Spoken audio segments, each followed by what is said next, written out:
திமுக உறுப்பினர் சேர்ந்தா தான் தொடர்ந்து மாதந்தோறும் 1000 உரிமை தொகை வரணும். இவ கொடுக்குறாங்களே இல்லையோ, அண்ணா திமுக வந்தா கொடுக்குங்க. நிறுத்தப்பட்டாலும் அந்த நிறுத்தப்பட்ட மாதமெல்லாம் கணக்கெடுத்து உங்களுக்கு வழங்கப்படும். எதுக்கு கவலைப்படாதீங்க, எதுக்கு அஞ்சாதீங்க. திமுக சொல்றதெல்லாம் அத்தனையும் பொய். அடுத்து வருகின்ற தேர்தலில் வெற்றி பெற வேணும். அதுக்காக இப்படி மிரட்டல் உருட்டல் வேலைகளா இன்றைக்கு திமுக செயல்படுத்திக் கொண்டிருக்குது. அது யாரும் அஞ்ச வேண்டாம். அண்ணா திமுக மக்கள் பக்கம் நிற்கின்றது. மக்களுடைய கஷ்டங்களை, துன்பங்களை, துயரங்களை, வேதனைகளை அறிந்து செயல்படுத்துகின்ற அரசாங்கம் அண்ணா திமுக அரசாங்கம். சொல்றார் எடப்பாடி பழனிசாமி பயப்படுறார், மத்திய அரசாங்கம் கண்டு பயப்படுது அப்படின்னு. நானே பயப்படுறேன்.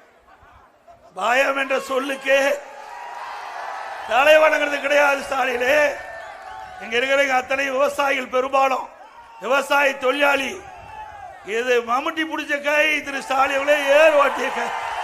இதை சாதாரணமாக எடுத்துறியா? என்ன கிராமத்திலிருந்து வந்தவன், என்ன வேணாலும் மிரட்டி பார்க்கலாம், எப்படி வேணாலும் பேசலாம், பயந்துக்கு வர நினைக்காத.